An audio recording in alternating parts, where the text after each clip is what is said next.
So great to be. Welcome, welcome, welcome. I want to bring back our guest, our young, I want to stress that, young entrepreneur, Asher Dahlgren. He was with us last night. He was talking to my sister, and we want to do a little behind the scenes for you today. Let me just say, it is phenomenal that you are so young. Because when I was 16, not too long ago, y'all stop laughing over there. But when I was 16, there was no way I was thinking about owning a business. When I was 16, I actually got into college when I was 16. So I wasn't thinking about any owning a business or any of that stuff. So I want to commend you for being such an incredible young man and taking a stand for what it is that you want. Now, I know last night, let me just give you the opportunity to say hello before I dive into last night because it was so Yeah, exciting. yeah, don't worry about it. Yeah, it's great to be here. And you got into college at 16. That popped out to me. That's amazing. So I commend you for that too. I got skipped like once or twice. I skipped kindergarten because I knew how to eat my own snacks and take a nap. I was just like super smart. I knew how to do that, so I was good. And then I skipped like eighth grade or something. I went from seventh to ninth. It was, Wow. yeah, no big deal. Not a big deal at all. But you, sir, Mr. Entrepreneur at 16, I think that is incredible. And I know I missed the show last night because I had some technical issues, but you really dropped some nuggets. I was listening to the show from last night. I was reading the comments, and I've got to say, people had amazing things to say about you, how fantastic you were. They were all blown away by how young you are and the fact that you are an entrepreneur. Just hearing how other people, new people, view you, Yeah. how does that make you feel? And I know you haven't had time probably to process it, but how does that make you feel hmm knowing that these people who are a little older than you, a little seasoned, how you have blown them away and you have shared some nuggets? And let me add this. I know you said something really interesting yesterday about age, and it doesn't matter how old you are, right? If there's something you want, and I'm paraphrasing, if there's something you want, go after it and go get it. But let Yep. me go back to my question. How does it make you feel to have seasoned people just saying how tremendous you are and how fantastic, and they're learning something from you? How does that make you feel? Yeah, it means a lot because, I believe that even if it's just one person, just making an impact on one person, like that's huge to me, right? I mean, I'm just comparing it to like my mom, for example. She's a school counselor and she works with Mm. students and, it's her job to, even if it's just, one student that day to really just shift their mindset to make an impact on them. And, that's her job, right? And it's so cool to be able to, of course, I'm doing it in a different way than my mom, but it's so cool to be able to make an impact on people, even if it is just one or 10 or 100, whatever number of people it is, it means a lot. And I love making connections with people. So my goal is to turn other people's admiration or praise, which I'm so grateful for, into meaningful connections. That's so awesome. I have a quick question for you. Is your mom close by? Is she at home right now? I don't think I think she's still at work. I'm not sure, but yeah, Okay. she goes to she works at um in Roxborough. She works in Roxborough, and she Don't also give out goes too much to. information here, Asher. Just don't do Oh. that. I don't The think I reason didn't give the street. I didn't give the address. he's like, I just gave the city. It's all good. The reason I was asking is because I'd like to get her perspective on what it is, what it feels like to raise a young person who is so focused and so driven and an entrepreneur at 16. It would be interesting to get her perspective. If she could, and I'm going to ask you to do this, just ask her if she can get on and write in the comments what that's like, because I really, really want to know from her perspective what that feels like. Yeah, Okay, yeah, I'm can you do recording that on for my me? phone, but if I wasn't recording on my phone, I'd shoot her a text and tell her to watch. But yeah, I think she's at work right now, unfortunately. But next time when we do it again. That's I love the fact that you said when we do it again, because that means he plans on coming back here, y'all, in case you missed that, right? So I know you said you wanted to get on stage and you want to do speaking engagements. Have you gotten that far? I mean, on a literal stage. Yes, you've been on podcasts, and for those that don't know, he's been in featured in newspapers in Philly and all of that awesome stuff. What are you doing to get on stage? Yeah. And those podcasts and those newspaper features, I getting in front of people and spreading my message in any way I can is great, but I think the best thing, the most fulfilling thing is actually seeing the reaction on people's faces, actually Mm, engaging with people live.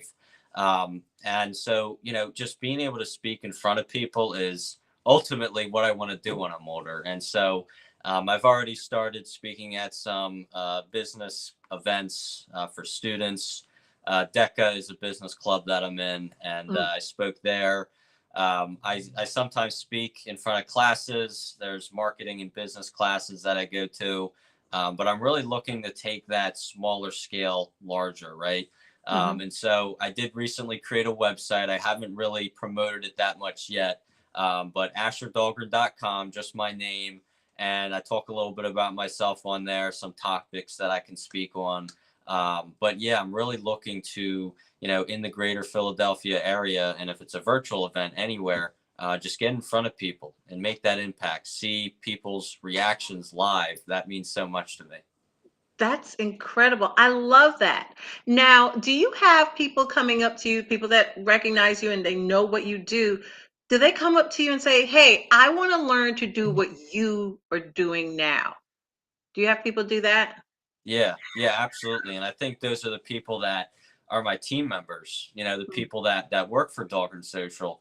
I want to do whatever I can to move them up in the company, to have I was just having a conversation earlier, I want to give them more autonomy over the content creation process because no matter what, people say I'm smart, but I'll tell you something, three minds will always beat one, right?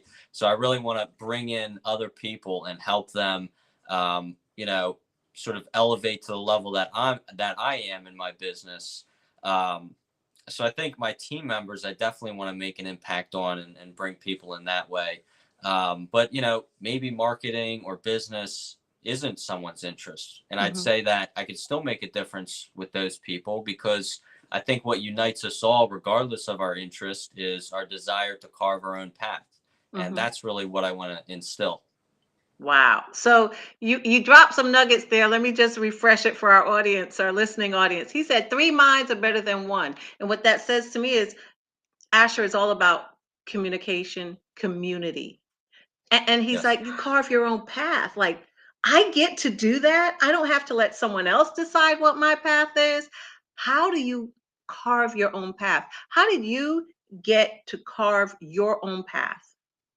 I think it starts with confidence in one's abilities because we're constantly bombarded with ideas of who we should be, right? Whether it's parents or peers or teachers. And while a lot of that advice, like you should definitely take into consideration, it's not the end all be all, right? Mm, It's not if someone says you should do something, it doesn't mean you should do it.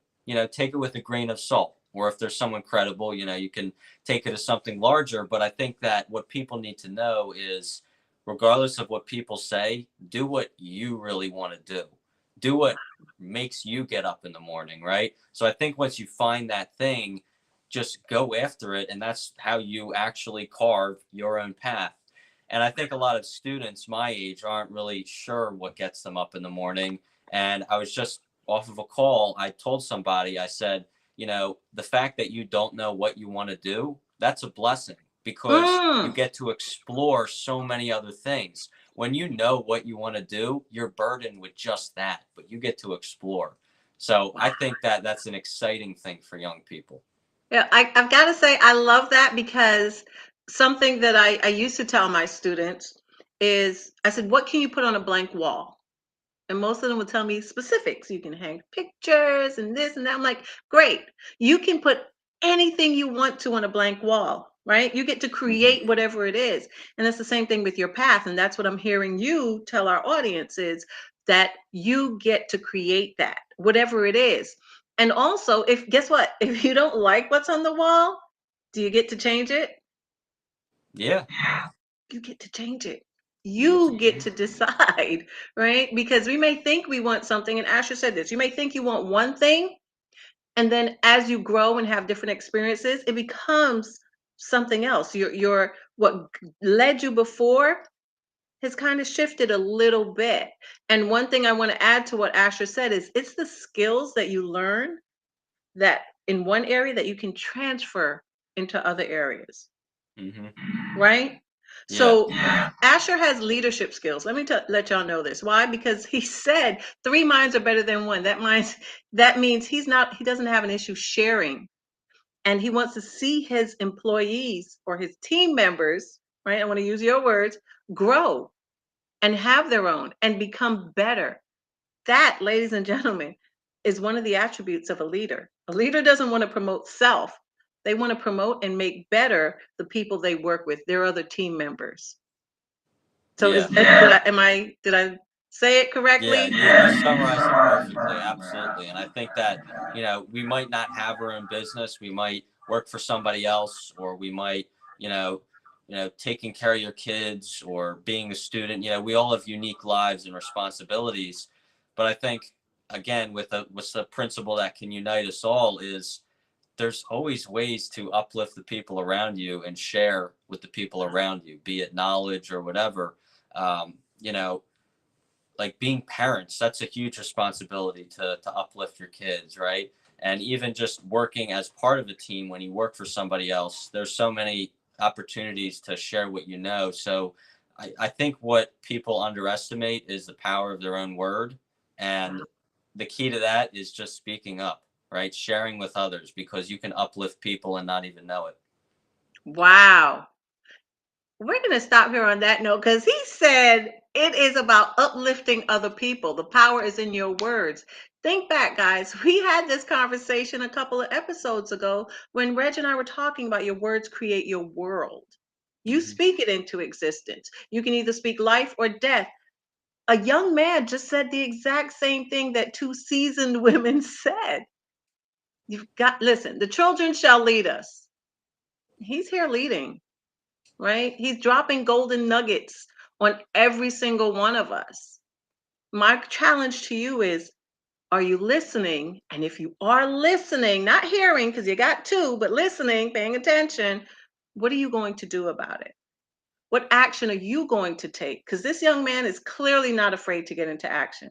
This is his main purpose in life. He's about action. And Asher, one quick question before we go. Yeah. Were you afraid when you started your business?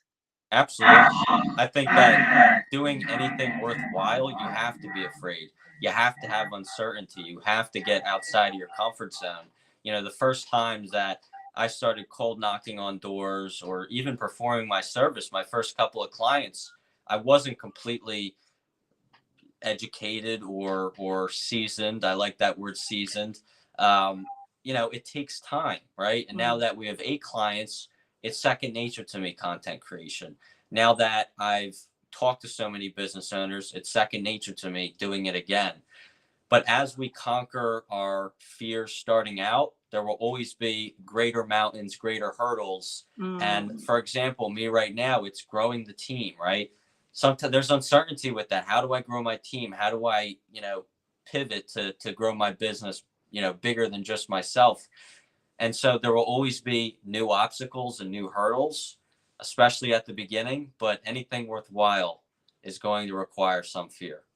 I love it. In the words of Asher Dahlgren, do it afraid. Asher, I want to thank you so much for coming on yesterday and doing the behind the scenes. We truly appreciate you. Don't go anywhere. To my listening audience, as always, together we can rise and thrive. Until next time.